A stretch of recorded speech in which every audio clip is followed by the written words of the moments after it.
Hello friends, mummy கிச்சனில் இன்றைக்கி என்ன பார்க்கலாமா சமையல்.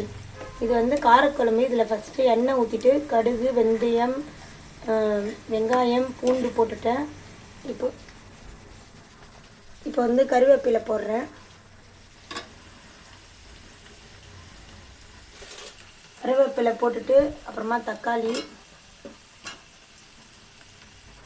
அப்புறமா வந்து கத்திரிக்காய் போட்டு இது நல்லா எண்ணெய் நல்லா ஹை ஃப்ளேமில் வச்சுட்டு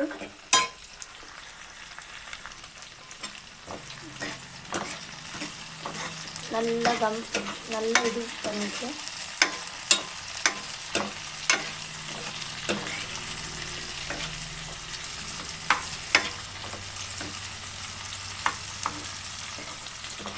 பொன்னிறமாக ஆகட்டும். கொஞ்சம்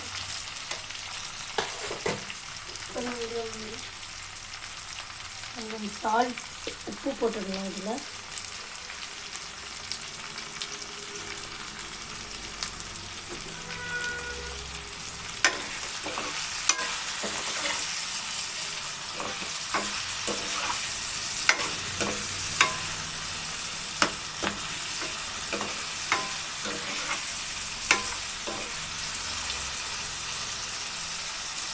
நல்லா பூண்டெல்லாம் கொஞ்சம் அதிகமாக சேர்த்துட்டோம்னா நல்லா டேஸ்ட்டாக இருக்குங்கலாம்.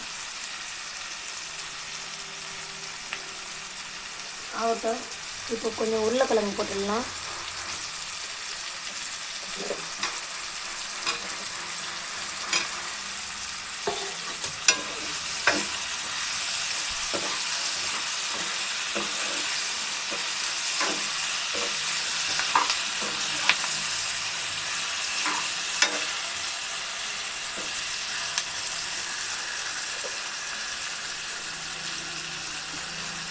உருளைக்கிழங்கு போட்டாச்சு. இப்போ மொச்சக்கொட்டை, பச்சை மொச்சக்காய் போட்டுட்டு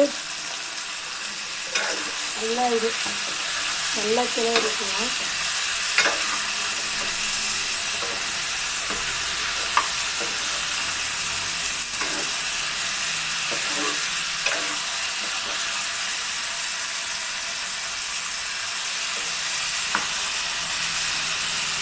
நல்லா கொஞ்சம் வதக்கட்டும்.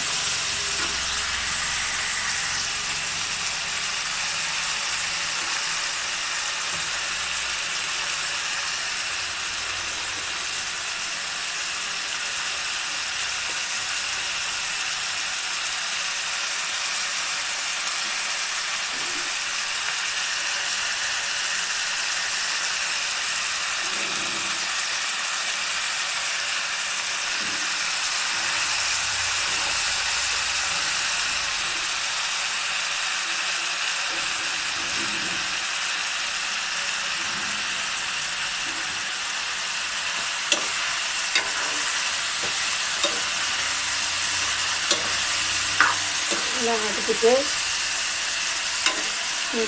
புளி தண்ணி, தக்காளி எல்லாம் போட்டு கரைச்சி வச்சுக்கேன். புளி தண்ணி ஊற்றிட்டு அப்புறமா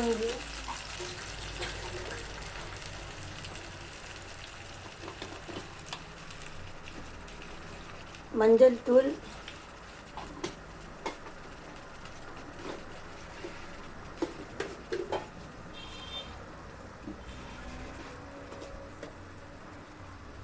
குழம்பு மிளகாத்தூள். எங்கள் வீட்டு மிளகாத்தூள் சூப்பராக இருக்கும்.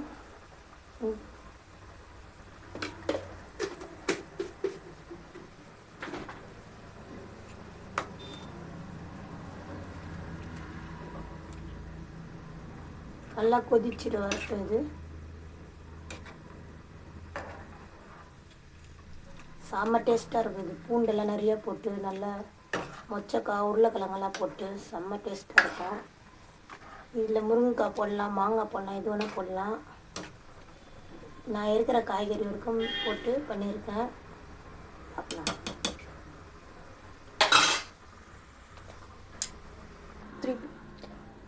குழம்பு கொதித்து வர்றதுக்குள்ளே அதுக்குள்ளே நாங்கள் சாமானெல்லாம் எல்லாம் ரெடி பண்ணி வச்சுக்கலாம். தேய்ச்சிட்டு தேய்ச்சிட்டு பார்க்கலாம். இப்போ தான் குழம்பு கொதிக்க வருது. நல்லா கொதிக்கிட்டோம், அப்புறமா பார்க்கலாம். குழம்பு சாமான் ஒரு வழியாக தேய்ச்சாச்சு. இப்போ குழம்பு வெந்து வருது. குழம்பு வெந்து வரும்போது கொஞ்சம் மேலே வந்து நல்லெண்ணெய் ஊற்றணும். அப்போ தான் டேஸ்ட்டு நல்லாயிருக்கும். கொஞ்சம் நல்லெண்ணெய் மேலே ஊற்றினீங்கன்னா செம்ம டேஸ்ட்டாக இருக்கும். அது வெந்து வரத்துக்குள்ளேயே ஒரு பக்கம் வந்து கோஸ் பொரியல் பண்ணியாச்சு. அப்புறமா வந்து முட்டை வேக வச்சாச்சு. ஒரு பக்கம் ரைஸ் ஒண்டி தான் வைக்கணும். இந்த குழம்பு வந்து இப்போ மூடி வச்சிடலாம். எண்ணெய் எல்லாம் வெளியே பிரிஞ்சு வரட்டும். அப்புறமா பார்க்கலாம் ஃப்ரெண்ட்ஸ்.